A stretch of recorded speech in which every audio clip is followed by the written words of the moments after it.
Bonina.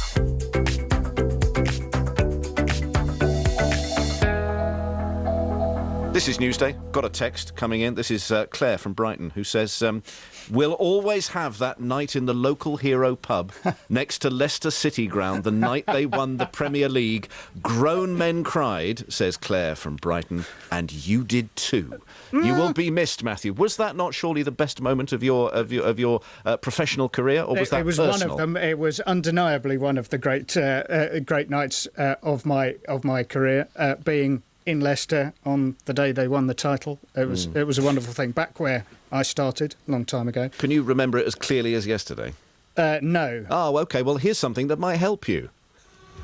Matthew Kenyon in Leicester. Morning, Lawrence, where the horns are still hooting in celebration at Leicester City's English Premier League title success yesterday, by virtue of the fact that Tottenham Hotspur could only draw 2-2 against Chelsea at Stamford Bridge last night. It was an amazing moment to be here in the city when Leicester finally clinched the title. An extraordinary eruption of joy, to be honest, and everyone came down here to the King Power Stadium last night to celebrate, either here or, I suspect, in Town Hall Square in the centre of Leicester. I was down here. I'm not sure where Sir Peter Soulsby, the mayor of Leicester, was celebrating last night. Sir Peter, where were you? Well, I tell you what, at half-time, I actually went home. I really thought that was it. But I think I and the city have been partying ever since. You know what, That's Matthew was listening to that here, and in surprise, he said, "Oh, this is quite good."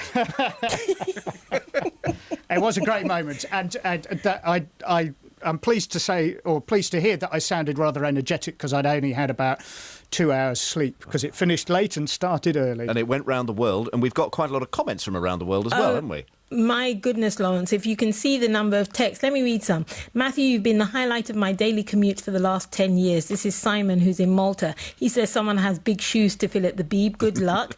Abiodun Ajayi, Nigeria, says, greetings from Lagos. Just listen to your final update, Matthew, on the BBC. Thanks for the fantastic moments you shared. Added by Gwega Igun, who's also a Nigerian, says, I'll miss that cheerful and familiar voice. God bless you, Matt. Quite emotional to hear you sign off for the last time.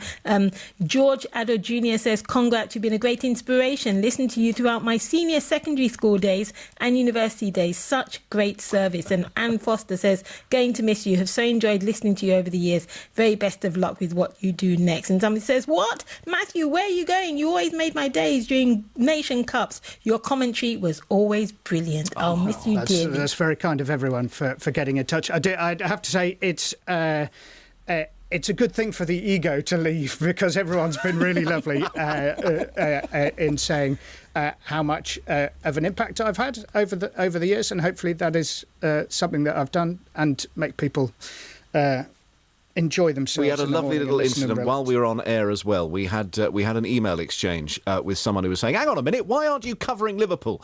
And which is always happens, what always happens. And then it turned out that actually he was asking on behalf of a hospital in Sudan who were hanging on Matthew's words to find out missed the what the results So I were. apologise for not giving the result, but I made sure I gave it in the rest of the hits this morning. Listen, it's terribly sad. We've got 15 seconds to sum it up, so I'm See not you, even going to try. Matthew. Exactly. Thank you, everyone, and thank you, everyone, for listening, because that's what makes it all worthwhile. Matthew Kenyon on Newsday.